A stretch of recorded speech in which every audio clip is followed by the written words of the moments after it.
जब आगे बढ़े हैं, अल्लाह की रहमत देखिए, अली जब आगे बढ़े हैं, एक साहब ऊंट लेकर खड़े हैं और हजरत अली से कहने लगा कि ऐ अली, इस ऊंट को आप खरीदेंगे? तो हजरत अली फरमाते हैं कि ऊंट वो खरीदेगा ना जिसके पास माल हो, दिरहम हो, दिनार हो। अली तो खाली हाथ है। तो ऊंट वाला कहता है, ऐ अली, ये ऊंट यहाँ से हम उधार बेचेंगे। सुभान अल्लाह। ऐ अली, ये ऊंट मैं आपसे उधार बेचूंगा। कहा ठीक है। सौदा तय हो गया 40 दिरहम। कितना? 40 दिरहम। अब अली इस ऊंट को लेकर के जब आगे चले तो रास्ते में एक आदमी मिल गए और कहने लगे, माशाअल्लाह, ऐ अली, सुंदर से भी सुशील, बहुत ही खूबसूरत ऊंट आप लिए हुए हैं। ऐ अली, अगर इस ऊंट को आप बेचते हैं तो अभी मैं 100 दिरहम में नगद खरीदूंगा। बोलिए, 100 दिरहम में नगद खरीदूंगा। आप झूम जाएंगे, हाल आ जाएगा जब इसके अंदर की बात और रात से जब मैं पर्दा हटाऊंगा। थोड़ा सा आप रंग में तो आइए। ऐ अली, मैं 100 दिरहम में नगद खरीदूंगा। कहा ठीक है। सौदा तय हो गया। 100 दिरहम में ऊंट को बेच लिया। तो बेचना के बाद तो ये हो कि न चाहे हजरत की अली घर जाते, बच्चे भूख से रो रहे हैं, घर में चूल्हा नहीं जाले है, तो अली घर नहीं जा रहे हैं। पहले तो आप वहां गए जिससे आपने ऊंट खरीदा था, तो 40 आपने कर्जा अदा किया। आज के डेट में हमारा यहाँ सब पर कोनो आदमी ना दाया कर देते या नाफा हो जाते तो दौड़ते घरे जब भी कर्जा वाला हो ना बाबू ने दिया हो या कि ना हो। लेकिन अली का मिजाज देखिए, अली पहले आपने कर्जा अदा किया और साथ जो दिरहम बच गया तो उसका साजो सामान खरीद कर जब अली घर तशरीफ ले जाते हैं तो फातिमा सामान की गठरी को देखकर मुस्कुराने लगती है, लेकिन पूछती है कि ऐ अली, जितना सामान लेकर आप आए हैं उतनी कीमती मेरी चादर नहीं। अली, अगर कोई अकीदत के बुनियाद पर मेरी चादर को करोड़ों अरबों में खरीद ले तो वह आस्था और अकीदत की बात है, लेकिन जाहिरन उतनी कीमती मेरी चादर नहीं। अली, इतना सामान आया तो कैसे आया? हमारा सब घर के धिया पुता सब न है कि जितने सामान लेते बच्चा सब उतने कुत्ते कहते हमारे बाबू बहुते लेके आए, लेकिन फातिमा कहते हैं, अली, हमर रुमाल वजह महंगा नहीं रह लिया जितने कहा सामान लेके लिया। एक वजह की है। तो अली पूरा वाकया बयान करते हैं कि सुने ना, अपन चादर बिकलू 6 दिन एक मांगने वाला आ गया तो मैंने उसके ऊपर सदका कर दिया। जब मैं वहां से खाली हाथ घर को आ रहा था तो एक साहब रास्ते में मिल गए जिन्होंने ऊंट को उधार बेचा है 40 दिरहम में। उस उधार ऊंट को जब मैं लेकर आ रहा था तो एक साहब रास्ते में मिल गए जिन्होंने 100 दिरहम में ऊंट को नगद खरीद लिया है। तो ऐ फातिमा, 40 तो हम कर्जा अदा कर दिली हुआ और 60 जो बच गया है उसका सामान लेके हम चले जाएंगे।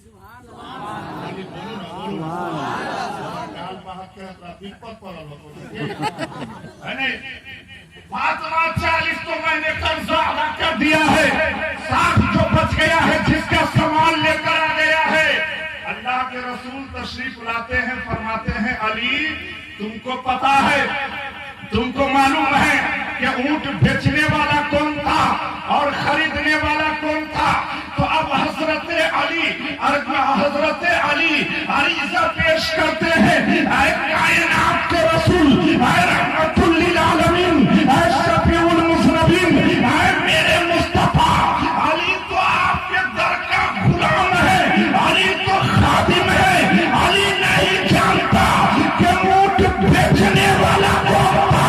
ऐ मेरे आका, अल्लाह ने आपका रुतबा इतना आला बनाया है कि आपके अंदर खिताबे आदम भी है, शुजाअत भी है, मार्फत शीश भी है, खुद के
मोहब्बत से बोलिए सुभान अल्लाह। सुभान अल्लाह। अब इसको और आसानी के साथ आप समझिए। ऊंट बेचने वाला जिब्रील और खरीदने वाला मिकाईल। सुभान अल्लाह। हजरत मौला अली अरीजा पेश करते हैं कि मुस्तफा अल्लाह के रसूल मेरे साथ ऐसा अटेंडम मेरे हावी में जेतली क्यों? जो जिब्रील ऊंट लेकर आ रहे हैं और मिकाईल खरीदने को तैयार हैं, तो अल्लाह के रसूल फरमाते हैं, ऐ अली, जब एक अल्लाह का बंदा तेरे सामने गिड़गिड़ा गया, तेरे घर में खुद चूल्हा नहीं जला और नबी की बेटी की चादर बेच के तू लौट रहा था, अली तेरे घर में चूल्हा नहीं जला, बच्चे तेरे रो रहे थे, तो जब एक अल्लाह का बंदा परेशान हाल जब तेरे सामने दामन फैला दिया, तो अली अपना गम भूल गया, उसके गम में शरीक हो गया। तो ऐ अली, अब तू बता इंसाफ से कि जब अल्लाह का बंदा नबी का गुलाम होकर के जब तू जितना मेहरबान है, तो तेरा रब अली कितना मेहरबान है। ऐ अली, इसी अदा पे अल्लाह की रहमत को जोश आ गया और अल्लाह ने ये आदेश उपदेश दे दिया कि जिब्रील जन्नत से ऊंट ले जा, अली से बेच दे। मिकाईल को हुक्म हो गया उस ऊंट को खरीद कर वापस जन्नत में ला के। किसी कहने वालों ने कहा है, खुदी को कर बुलंद इतना कि हर तकदीर से पहले खुदा खुद पूछे बंदा बता तेरी रजा क्या? सुभान अल्लाह। दौलत चाहता है, शोहरत चाहता है, क्या चाहता है? इंसान अपने आप को जब डुबा देता है तो परवरदिगार से उन्नति दे देता है। मैं आपसे खुलूस के साथ अर्ज करना चाहता हूँ, आपने जो कुछ भी इस साहिब मजार के काम काज तामीरी में आपने जो कुछ भी हिस्सा लिया है, ये हिस्सा यकीनन कब्र के गोद में काम आने वाली संपत्ति। जब उससे रात पारी करने की बारी आएगी तो यही आपका दिया हुआ वहाँ पार कराने के हथियार बनकर नमदार हो जाएंगे। और जब भी दीजिए तो खुलूस के साथ, और कभी भी तरह तरह की बातें इधर उधर की बात जहन में नहीं लाए, क्योंकि दोस्तों ये सब वो हस्ती है जिन्होंने अपना घर मकान छोड़कर इस्लाम और इस्लाम के हक्कानियत की तजवीज़ो इशाअत की मसरूफ में अपना घर छोड़ करके जंगल को अपना आशियाना बना।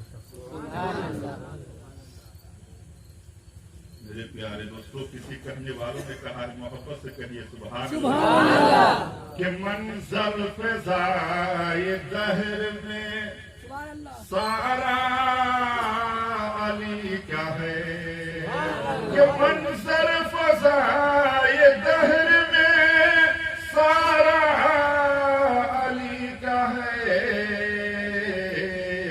जिस संत देखिए नजारा अली का है, जिस संत देखिए नजारा अली का है। मैं यहाँ पर एक बात और, जो काम की बात है, जिससे आपको लाभ मिले, जिससे आपको फायदा पहुंचे, जैसे आप हजरत के आस्थाने पर आते हैं, मन्नत मांगने कि हजरत हमको एक बेटा दे दो, हजरत हम कर्जे में है, इससे हमको निजात दिला दो, है ना? तो ये तो हमारे और आपके घर की न बात है। जब मुहर्रम का चांद निकलता है, घर की औरतें महिला सब दाह पे चली जाती है।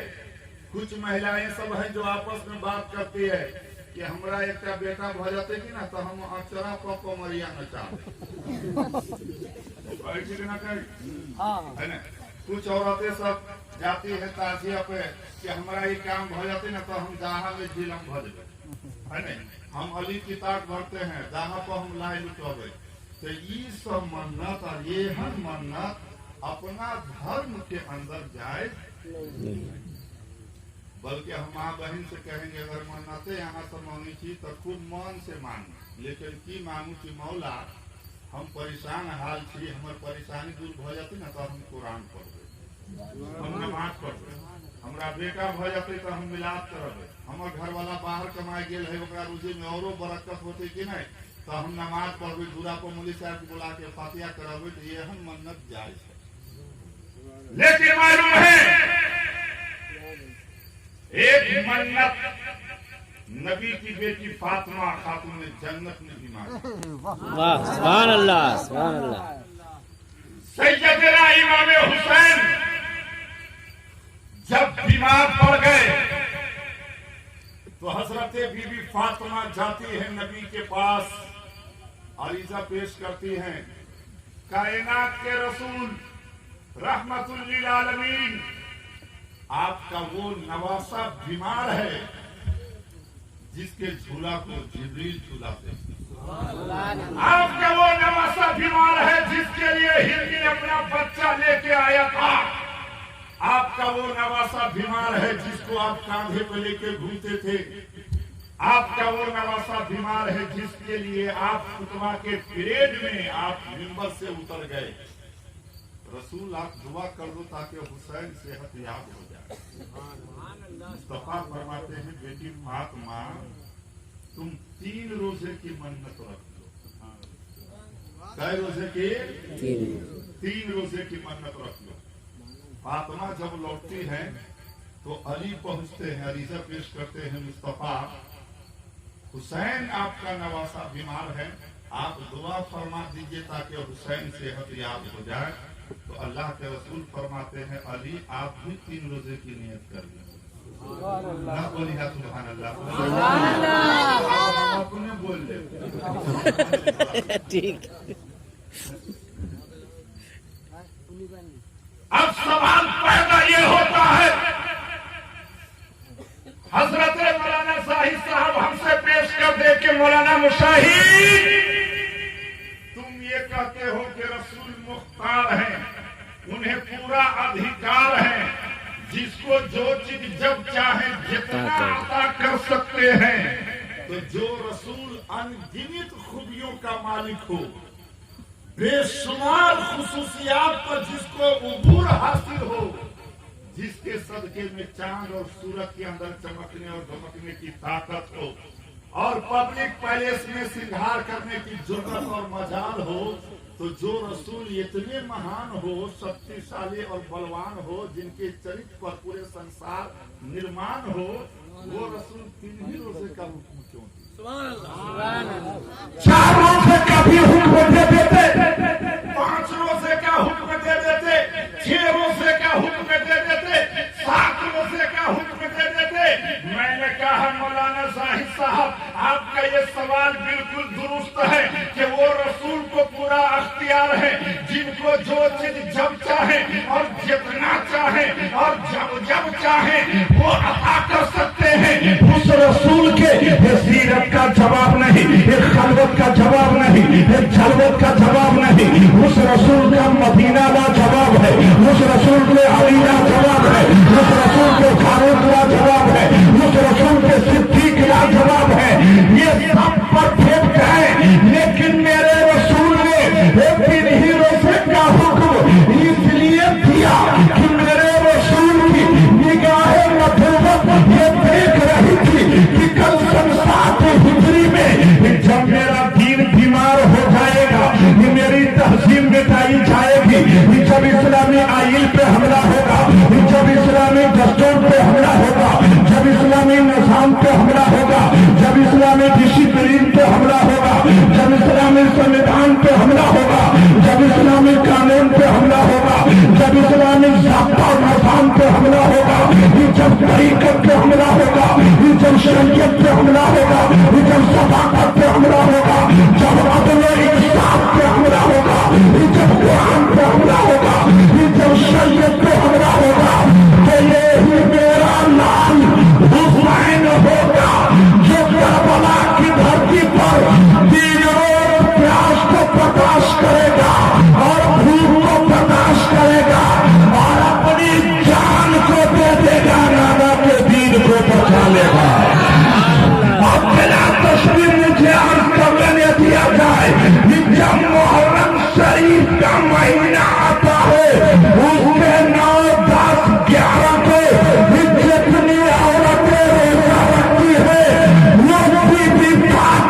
चाहता हूँ कि कल 9 मुहर्रम है, 8 है ना,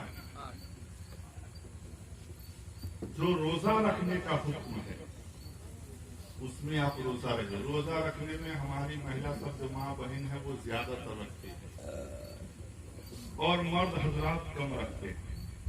सिर्फ इतना जानिए कि जो हुसैन और जिस हुसैन पर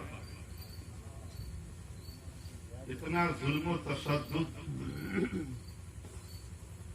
किया गया हो, वो हुसैन अपने जीने के लिए नहीं बल्कि पूरी कायनात नबी की उम्मत को सर उठाकर जीने के लिए जिसने भूख को बर्दाश्त किया, अपने घर का एक एक लोगों को कटाया, जो पानी से, भूख से, प्यास से, सब चीज को उसने सह करके पूरी दुनिया को ये चुनौती दे दिया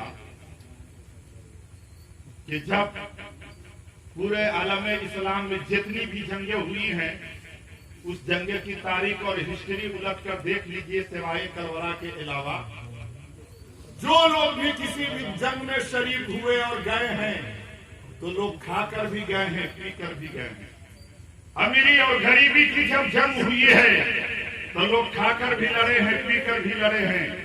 गोरों और कालों की जब जंग हुई है तो लोग खाकर भी लड़े हैं और पीकर भी लड़े हैं। लेकिन इस्लाम की जंग जब सैयदना इमाम हुसैन लड़े तो पूरी दुनिया को ये पैगाम दे दिया कि जमाना तो पी पी के लड़ा है, बिन पिए नबी का घराना लड़ा, बिन पिए नबी का घराना लड़ा है। तो उस हुसैन आजम के लिए नहीं बल्कि अपने आप को हुसैन आजम के वफादार होने के लिए उस तारीख में बिलखुसूस खुसूसियत के साथ आप रोजा रखें। हमारा यहाँ सबके माए बाबू मर जाइए तो नाम भतीजा से हारों बर्फी करते नहीं करते। अब ना बोली बड़ी जगह न करेंगे। इमाम हुसैन के नाम पर के करते, ये मानने वाला है, ये चाहे वाला है, पूरे सब न करते। पूरा गांव मिलकर के घर से 100-250 रुपया इकट्ठा करके इमाम हुसैन के नाम पर कुरान खानी कराइए, शरबती बनाकर न्याज दिलाइए, खिला पका करके, और ये सवाब उस हुसैन के वो पहुंचा दीजिए कि हुसैन हम भी आपके गुलामों में हैं, हम भी आपके दीवानों में हैं, हम भी आपके चाहने वालों में हैं। इससे क्या होगा? आपको भला होगा, इससे आपको लाभ मिलेगा। मोहब्बत से कर दीजिए और इस चीज को आप अपनाइए। मैं एक बात आपसे अर्ज करना चाहता हूँ, अपने देश का जो इस देश का स्थिति है, मैं किसी के विरोध नहीं। आज गांव-गांव, नगर-नगर, गली कूचे में देख लीजिए, वो अपने धर्म के हिसाब से, अपने धर्म का चाहे जो भी हो, झंडा बैनर जहाँ तक लगाते नहीं लगाते, बिल्कुल उससे उसकी बुलंदी हो रही है, उसका सोहरा हो रहा है। और जबकि बैनर लगाना, झंडा लगाना वो लोग लगा रहे हैं जिनको वहां जाने के अलाव नहीं है। ठेका लोग नहीं होते, क्यों? वो अपने नाम नमूद और अपनी समाज एकता जिंदाबाद सब कर रहे हैं। लेकिन आज हमारे पास एक से एक मौका, वक्त, ऑप्शन आता है, लेकिन हम लोग नहीं लगाते। ये मुहर्रम शरीफ को मुबारक महीना था, आप चाहते तो गली में हरा रंग का झंडा लगा, कौन आपको? लेकिन ये सब जानते हुए भी इतने अनजान हो चुके हैं और दुनिया की प्रेम सागर में ऐसे डूब चुके हैं जिससे आप भूल गए हैं कि आपका दीन क्या है, आपका मजहब क्या है, आपका मसलक क्या है, आपका तरीका क्या है, नबी का सलेबस क्या है, इसका जवाब देना होगा। और आप वहाँ पर गिरफ्तार या खाने में, हवाई में, रंग बिरंग की पहनने में नहीं रहिए। अच्छा पहनिए, अच्छा खाइए। मैं इसका कोई विरोध और कोई बागी नहीं हूँ, लेकिन आप अपने दीन को समझिए, आप अपने मजहब को समझिए कि आपका तरीका क्या है, आपके बुजुर्गों का हिस्ट्री क्या है, बायोडाटा क्या है। इस चीज को आप समझिए। जो आज लोग इतने बेआबरू हो रहे हैं, बेराबरी के शिकार हो रहे हैं, इसकी असली वजह क्या है कि आपके खून के अंदर नामर्दगी, आपके खून के अंदर बुज़दिली आ गई है, जमीन आपका मुर्दा हो गया है, आपके सामने आपके लोगों के साथ जुल्म ज्यादा होता है, लेकिन आप देखते जाते हैं ऐसा कहीं न कहीं आप अपने मजहब के साथ, दीन के साथ, बुजुर्गों की खिदमत के साथ आप बेईमानी कर रहे हैं। और जब बेईमानी आप करेंगे उनके खिदमत पर, तो लाख दुआ आप करेंगे वो आपकी सुनेंगे। और उनको सुनने के लिए आपको गिड़गिड़ाना पड़ेगा, माथा रगड़ना पड़ेगा। और जिस दिन रगड़ करके दिल से आपने उनको सुना दिया, और जिस दिन वो सुन लिया, उसी दिन आपके नाम